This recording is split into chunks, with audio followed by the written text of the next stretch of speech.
Been a while, so I got to get back in the game. If you're new to my channel, my name is Lana, and I am here to support, uplift, inspire, and hopefully that empowers you to be the best version of you that you can be. Because that's what we're here to do, is be our best version of self, aligned with our hearts and our souls. And that when we show up, what is true for us, we give others permission to do the same too. So, major energies. I don't know about anybody else. It's been a while, and I do apologize that I had to take a little bit of a space breather, percolating in my bubble. Life has been challenging. Life has been challenging. So, hey there. Welcome, welcome, welcome. So, I am here to share that life is all about testing us. It's all about testing our resilience, our stress, our presence, our essence. And one of the things that I found the most is the biggest battle that we're all suffering and struggling and challenged by. It's right up in here. No matter how mindful you are, no matter how much you do the meditation, no matter what you're doing, period, in your life, the mind is always going to come up. It's going to test you. It's going to tease you. It's going to taunt you. It's going to treat you like it has control. It's going to tempt you into thinking it knows it all. But the one thing I found, if you don't train that ego, because it's ultimately the ego, is it will cause you pain and suffering that is imaginary. It's all a mental construct. It's illusory. And who's losing? Us. So if we don't challenge our own minds and we don't step back into the present and stay with what is and recognizing what you have around you, the people, places, things, circumstances, every choice we've made has gotten us to where we're at. Some of us aren't necessarily where we want to be, but that doesn't make it bad. But the mind will compare. See, this is the biggest challenge right there, is the mind will compare in ways that will try to put you down, shame you, blame you. You're not good enough because you're not doing what so-and-so is doing.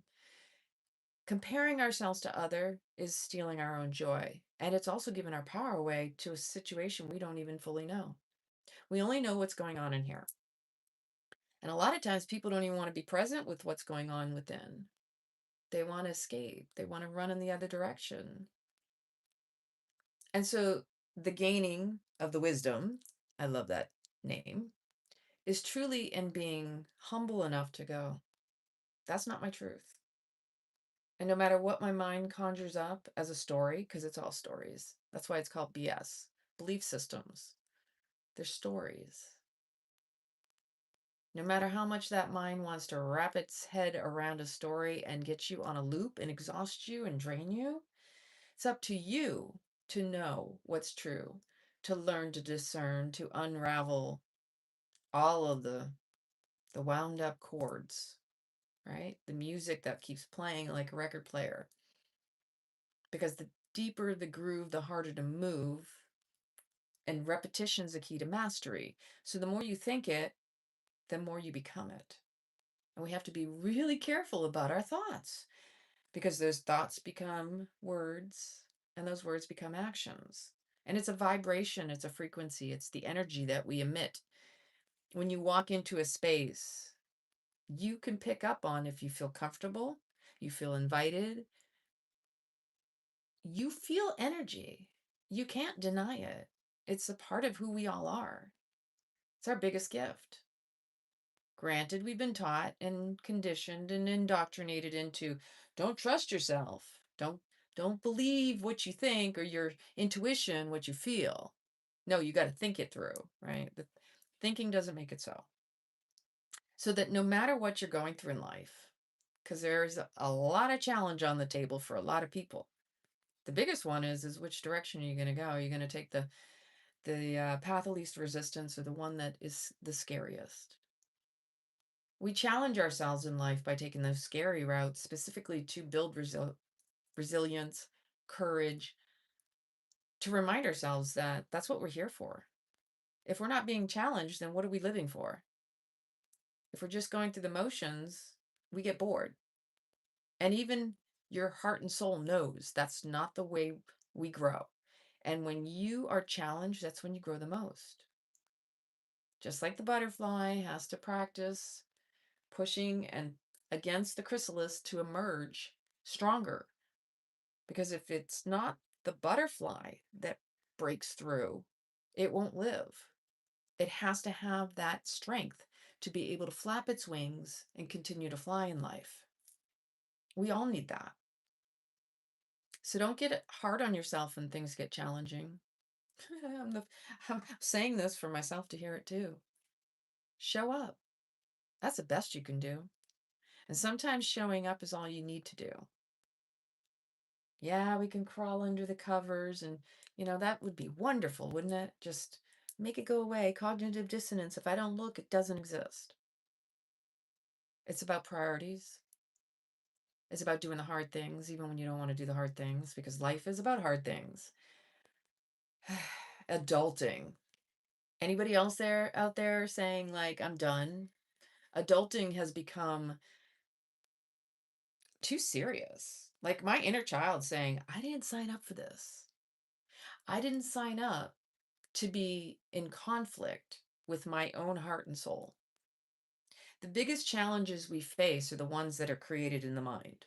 And it's a lot of it's dictated and influenced from our external environment. So if you're not careful about where you place yourself, people, places, things, social media, what are you feeding yourself? What are you nourishing your mind with? Are you being kind? Because ultimately there's this push-pull dynamic that goes on in the mind, the devil and the angel. It's your biggest cheerleader, but then becomes your biggest critic too, right? If we don't give ourselves a little grace, a little humility, if we're not humble enough to recognize we are human and we feel, how can we have compassion for another if we're not compassionate with ourselves? Everything starts with self. Great book, David R. Hawkins, Power versus Force. When we show up for ourselves, just that act of showing up is an act of love. And there may be another emotion behind it. It might be anger. It might be sadness. It may be joy. It might be pleasure. Whatever it is, be aware. Tap into that. Be present with it. Because therein lies your essence. And that is your presence. That is your biggest gift to the world. Is the more present you are with yourself and those around you.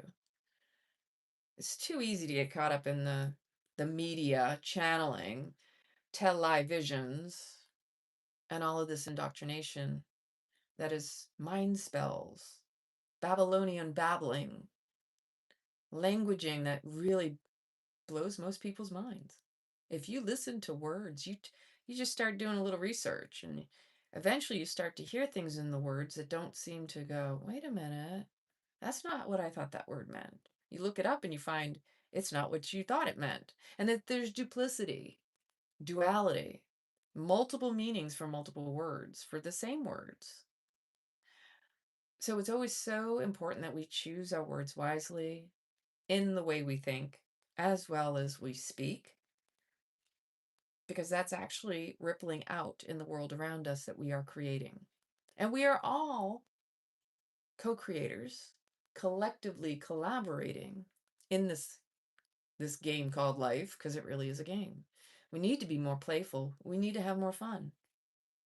And I go back to my inner child who says, I didn't sign up for all this seriousness. My aim and goal in life was to play and have fun.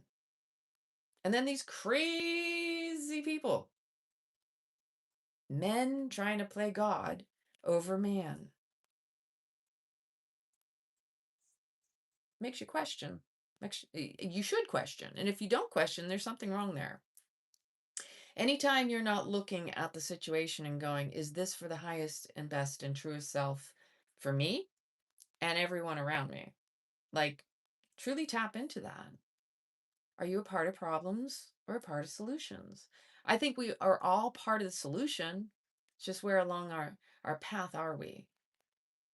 Do we care enough to show up for ourselves and others? To bring our gifts, our talents, and create and co-create with one another? Because we all have a gift. We all have something to give and to receive in this life. And so being in my little bubble over here, I've been working on my own new program. It's explicitly because I know the importance of community and building a gathering, a group, a ministry of like-minded women, of women who have given so much, but you know there's so much more. And you know that's the life that you have ahead of you, that you've envisioned, you've felt, you've tasted it. You've given to everybody else, and now it's time to give to yourself. You feel depleted, you feel overwhelmed. Maybe you don't even feel like you have the right people around you, and you're like, wait, how do I get into a new group? How do I expand my network of women who support women and empower one another? And that's my aim, my goal. Pilgrimages, retreats, workshops, and a mentorship, and a platform where we can all support one another. Because my own heart knows how much I have needed other women in my life, that I want to be that woman for everyone else as well. I know not everyone else, obviously. Not everybody's gonna align with us. We have to be selective in the sense that, do they uplift me? Do they support me? Am I able to reciprocate? Are we able to have equal dialogue and communicate effectively? An act of self-love is showing up for yourself first and then for others.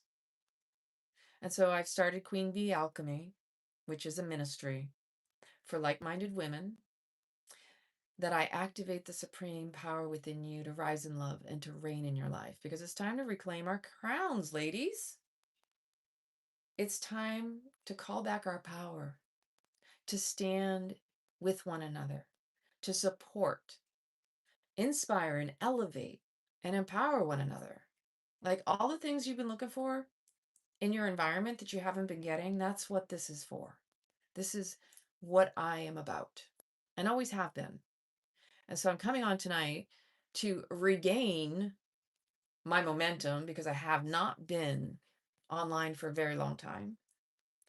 And to be seen, so that you know that me being seen is because I see you. And I know that we all need one another. So my offer is this, for the ladies out there interested in joining. I am starting Queen Bee Alchemy. I have an app and I have a page. It's called QBAministry.com.